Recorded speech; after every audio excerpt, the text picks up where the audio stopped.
नमस्कार दोस्तों, कैसे हैं आप सब। किसी मित्र ने पूछा है कि क्या झूठी एफआईआर रद्द कराई जा सकती है। इस प्रश्न का मैं डिटेल आंसर दूंगा आपको। उसके पहले हम समझेंगे कि झूठी एफआईआर क्या होती है। समझिएगा, झूठी एफआईआर दो तरह से हो सकती है। पहला तो ये कि किसी आदमी को कानूनी जाल में फंसाने के लिए ही किसी ने उसके खिलाफ झूठ मूठ का मामला लिखवा दिया।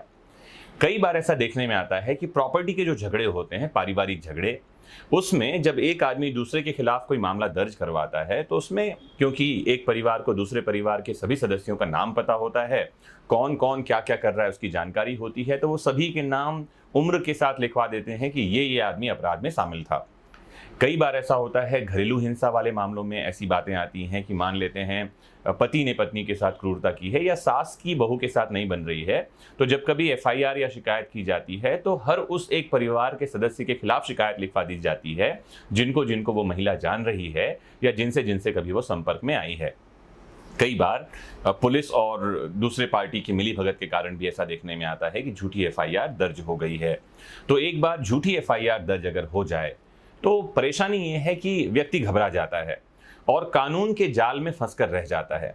ये जो जंजाल है, इससे बाहर अगर एक समय बाद वो बरी हो भी जाए, अगर उसको दोष मुक्त भी कर दिया जाए, तो भी उसकी सामाजिक प्रतिष्ठा जो है वो दांव पर लग जाती है। तो आपके पास एक रास्ता ये है कि सीधे धारा 482 सेक्शन 482 सीआरपीसी के तहत सीधे हाईकोर्ट में एप्लीकेशन लगाया जा सकता है एफआईआर को रद्द करने के लिए। ऐसा करने के लिए आप किसी वकील की मदद ले सकते हैं जो आपको मदद करेगा कि आप हाईकोर्ट में एप्लीकेशन कैसे फाइल करें और साथ ही एफआईआर को कैसे आप क्वैश करवाएं या एफआईआर को कैसे रद्द करवाएं। एफआईआर को रद्द करवाने में कौन सी चीजें मददगार हो सकती हैं, तो अगर आपके पास कोई डॉक्यूमेंट्री एविडेंस है, डॉक्यूमेंट्री एविडेंस होता है दस्तावेजी साक्ष्य, जैसे कोई सीसीटीवी फुटेज है या जैसे आपके पास कोई कॉल रिकॉर्डिंग है या कोई लिखित दस्तावेज आपके पास में है, या अपराध वाले दिन अगर आप कहीं और थे, जैसे मान लीजिए कि ए नाम के आदमी के ऊपर कोई आरोप है कि 4 लोगों ने मिलकर किसी को पीटा और 5वां ये ए भी था जो कि पिटाई में शामिल था या मर्डर के प्रयास में, अटेम्प्ट में शामिल था।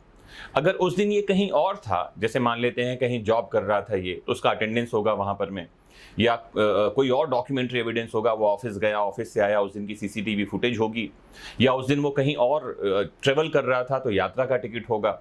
तो कोई ऐसे दस्तावेज चाहिए होते हैं जो आप हाई कोर्ट के सामने रखें और अपनी बेगुनाही को बताएं कि आप किस तरह से बेगुनाह हैं और आपको किस तरह से क्यों फंसाया जा रहा है। अगर आप ऐसे कोई सबूत देते हैं तो हाई कोर्ट ऐसी किसी झूठी एफआईआर को रद्द करने का अधिकार रखता है। आपको यह भी बता दूं कि हाई कोर्ट में जब आपका मामला चल रहा होगा या आपकी एप्लीकेशन सुनी जा रही होगी, तो उस दौरान पुलिस जो याचिका करता है, जिसके खिलाफ एफआईआर हुआ था, उसे किसी भी तरह की कानूनी कार्यवाही उसके खिलाफ नहीं कर सकती।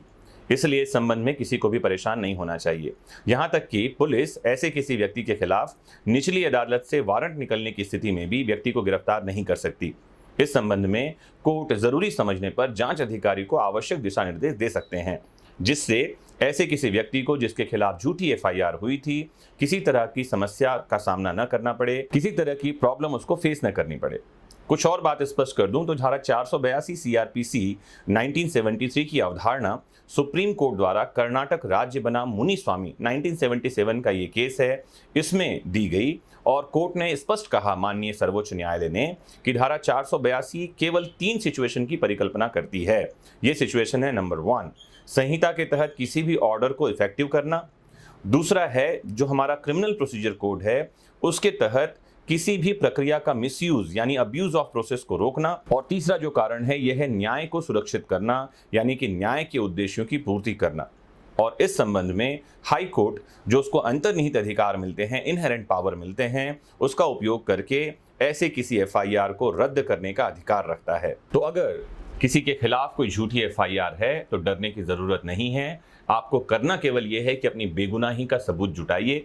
कोशिश करें कि बेगुनाही का सबूत दस्तावेज में हो, डॉक्यूमेंट में हो। वो डॉक्यूमेंट ऑडियो वीडियो रिकॉर्डिंग हो सकते हैं, वो डॉक्यूमेंट अटेंडेंस रजिस्टर हो सकता है, वो डॉक्यूमेंट टिकट हो सकती है ट्रेवलिंग की, वो डॉक्यूमेंट कोई और इंपॉर्टेंट चीज हो सकती है जो आपकी बेगुनाही को साबित करे, जो ये साबित करे कि अपराध वाले दिन आप घटना स्थल पर नहीं थे या घटना में, अपराध में आपका कहीं से कहीं तक हाथ नहीं है। मुझे उम्मीद है कि आज का ये लेक्चर छोटा लेकिन बहुत प्रभावी और काम का है और आपको इस संबंध में स्पष्ट जानकारी मिल गई होगी कि झूठी एफआईआर दर्ज होने पर करना क्या है। जुड़े रहें आपके अपने फेवरेट प्लेटफॉर्म वैदिक शिक्षा से और समझते रहें देश दुनिया के कानूनों को सरल भाषा में। नमस्कार।